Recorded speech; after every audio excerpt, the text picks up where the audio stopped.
Na-touch ang Bini sa send of video messages ng mga Bloom mula sa iba't ibang bansa.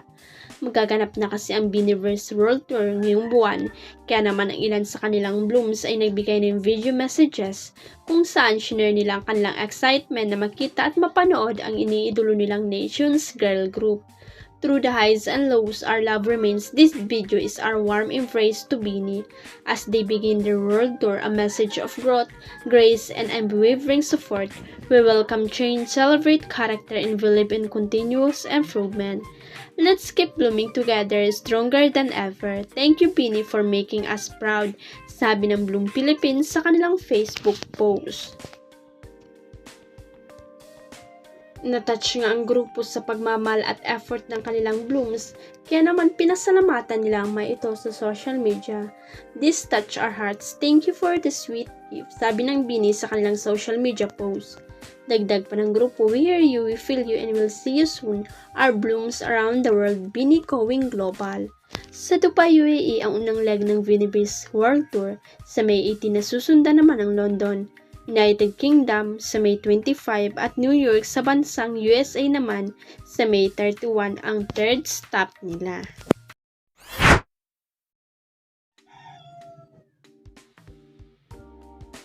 Conflict of schedule ang ibinigay na dahilan sa bandera kung bakit wala si Atasha Mulag sa non-time show na Itbulaga na umeere sa TV5. For now po, as per Atasha, concentrate muna siya sa Bad Genius, ang sagot sa bandera ni Direk Gabrido na siyang director ng Philippine adaptation series ng naturang Thailand movie noong 2017. Nagdag kanya kasi ang problem conflict sa schedule namin Marami kasing nagulat na bigla na lang nawala si Atasha sa Itbulaga, kung saan maraming viewers ang naghahanap sa kanya. Dito na rin kasi siya nakabuo ng supporters. Pagkatapos ba ng Bad Genius ay babalik si Atasha sa EB? Di ko po masasagot kung babalik after ng Bad Genius kasi wala sagot sa bandera ni Direk. Kung tama ang pagkakatanda ng bandera, ay noong March inilan si Atasha bilang lead star ng nasabing series at mapapanood ito sa streaming platform na Viva One soon. Samantala, maraming nakyutan sa sayaw niya na Atasha at partner niya sa series na si Jairus Aquino na napapanood sa YouTube na ilang oras pa lang na post ay may 27,000 views na. Bukod pa ito sa mga nag-repost sa iba't ibang social media platforms.